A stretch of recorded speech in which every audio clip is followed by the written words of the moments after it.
આજરોજ ગુજરાત સરકારના સિનિયર મંત્રી કોળી સમાજના ભામાસા ભાઈ શ્રી પરસોત્તમભાઈ સોલંકીના 66માં જન્મદિવસ નિમિત્તે વાંકાનેર ખાતે સરકારી હોસ્પિટલે રમેશભાઈ મકવાણા દ્વારા ફ્રૂટ વિતરણ, દૂધ વિતરણ અને બિસ્કિટ વિતરણનો કાર્યક્રમ રાખવામાં આવેલ છે. સાંજે ગૌશાળાએ જઈ ગાય માતાને લીલું નાખવાનું છે અને બાળકોને માટે નાસ્તાની વ્યવસ્થા કરેલી છે.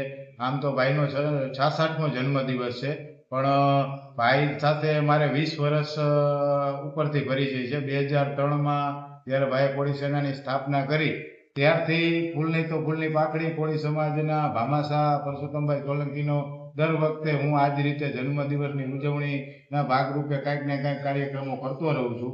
અને પરસોત્તમભાઈ સોલંકી સાથે મારે પરિવારના સંબંધ છે અને આજે 66માં જન્મદિવસ નિમિત્તે રમેશભાઈ મકવાણા પરિવારને કોળી સેના પરિવાર તરફથી પરસોત્તમભાઈ સોલંકીને પોતાના 66માં જન્મદિવસ નિમિત્તે ખૂબ ખૂબ શુભકામના સાથે શુભેચ્છાઓ પાઠવું છું.